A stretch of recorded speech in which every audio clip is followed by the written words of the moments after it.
তারার দেশে একদিন। এক সময়ের কথা, দূরে, অনেক দূরে এক স্বপ্নের রাজ্য ছিল। তার নাম তারার দেশ। এই রাজ্য ছিল আকাশ আর জলের মাঝামাঝি এক জায়গায়, যেখানে রঙিন আলো, মায়াবী প্রাণী আর জাদুকরী শব্দে ভরে থাকত প্রতিটি দিন। এই রাজ্যের রক্ষক ছিল এক রহস্যময়ী মেয়ে, মেরিনা, যার শরীরের এক অংশ ছিল জলপরীর মতো আর এক অংশ ছিল বিশাল বেগুনি বিচ্ছুরা দিয়ে ঘেরা, একদম বৃশ্চিকের মতো। সেই ছিল তারামণ্ডলীর রানী, আর তার কাজ ছিল রাতের আকাশে তারা ছড়িয়ে দেওয়া।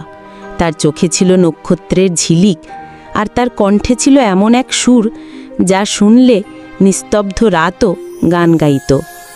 একদিন মেরিনা গিয়ে পৌঁছালো ফুল আর পাখিদের বাগানে। সেখানে সে দেখা পেল এক রঙিন হামিংবার্ডের সঙ্গে, যে একটি বড় গোলাপি ফুলের মধু খাচ্ছিল। এই পাখিটির নাম ছিল রামু। রামু জানালো রাজ্যের দক্ষিণ প্রান্তে আলো কমে এসেছে, তারা যেন নিভে যাচ্ছে। মেরিনা অবাক হলো। তারা দুজন রওনা হলো দক্ষিণে, আর একসময় গিয়ে পৌঁছালো পিচ ফুল বাগানে, যেখানে একটা ছোট্ট ছাগলছানা ছিল। নাম তার চিনি। চিনি জানালো আলো হারাচ্ছে, কারণ জাদুর তারাগুলো একে একে হারিয়ে যাচ্ছে। রাজ্যে আনন্দ নেই, রং নেই। তখন তারা ঠিক করল একসাথে সেই আনন্দ আবার ফিরিয়ে আনবে।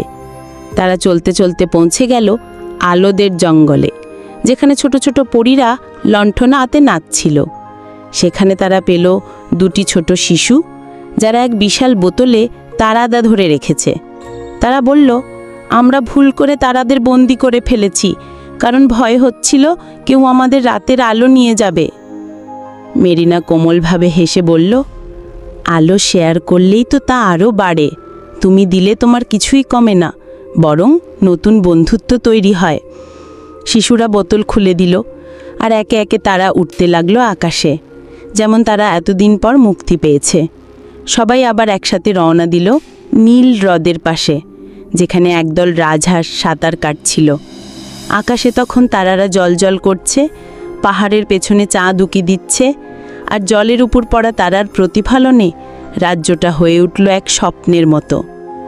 মেরিনা, রামু, চিনি আর দুটি শিশুর চোখে তখন আনন্দের জল। তারা জানে তারা শুধু তারাদের ফিরিয়ে দেয়নি, ফিরিয়ে এনেছে বন্ধুত্ব, রং আর ভালোবাসা।